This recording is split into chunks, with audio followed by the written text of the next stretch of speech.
এই দেশের কালচারকে পুরো একদমে ধ্বংস করে গেছে। না হয় আমরা ঢাকা বিশ্ববিদ্যালয়ের ছাত্র, কিন্তু আমরা যে পাকিস্তান পিরিয়ডে যে যারা আছেন তারা দেখছেন যে সমাজ কত সুন্দর সমাজ ছিল। উনি বলছেন ধান কিভাবে রুখতে হবে বা একটা চারা গাছ কেমনে রুখতে, ওইটাকেই ধরি। ৬৮ সালে আমার বাবা বাঁশের ঝুড়িতে কলার পাতা দিয়া ধান দিয়া পুষ্কুনিতে এইটা দিয়ে চাপা দিছে, দিয়া উঠাইয়া রাখছে। 2 দিন পরে গদ জ্বালাইছে, সেটাকে ভাঙছে, আমরা মই দিছি। কিভাবে ধান বিচয় এটা এখন জানে না। সেই সময় ছিল ৭.৫ কোটি, এখন হয়েছে ২০ কোটির ঊর্ধ্বে। মডার্ন টেকনোলজির যুগ, সব খেয়ে ফেলছে।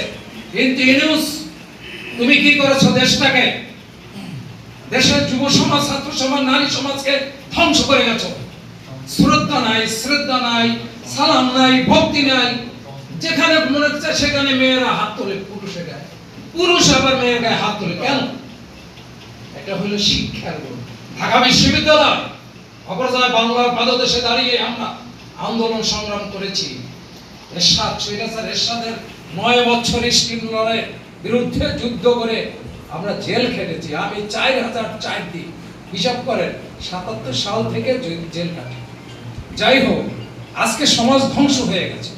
আজকে আমাদের ছেলেরা কোথায় যাচ্ছে, আমার মেয়ে কোথায় যাচ্ছে, এই যে গজবটা, এই গজবটা দেশটাকে সারা পৃথিবী ধ্বংস করে ফেলছে। বিশেষ করে মুসলমান নরনারী ভাইরা এইটাকে ব্যবহার করে রাত্রে রুমের ভিতর কি আবার লেখাপড়া করতেছিস, আমি কি থিসিস করতেছি, ইংলিশ করতেছি, প্যারাগ্রাফ লিখতেছি। আসলে কোন প্যারাগ্রাফ লিখতেছে বাবা মা দেখে না, নষ্ট হয়ে গেছে। রাগ করবেন না আমার মা বোনেরা, আমার ভাইরা। আজও আমরা চেয়ার ছেড়ে দেই, মুরব্বী দেখলে এখনো সেই গৌতম দাস স্যার এরকম হয়ে গেছে, গেলে আমি সালাম করি।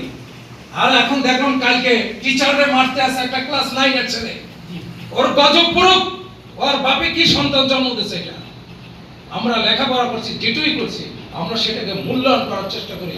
আজও আমাদের সেই সমস্ত যে দুই আছে হিন্দু ছাড় আছে, আমাদেরকে যখন পড়া আছে বেশিরভাগই হিন্দু ছাড়, অনেকেই মরে গেছে।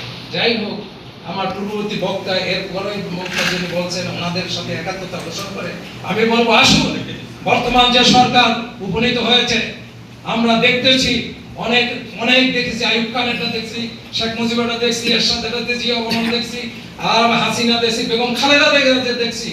আসুন আমরা তারেক রহমানের হাতকে শক্তিশালী করি। আমরা এরকম একজন প্রধানমন্ত্রী বহার নাই, সিগনালে বসে আছে, সমস্ত খরচা কমাই দিছে।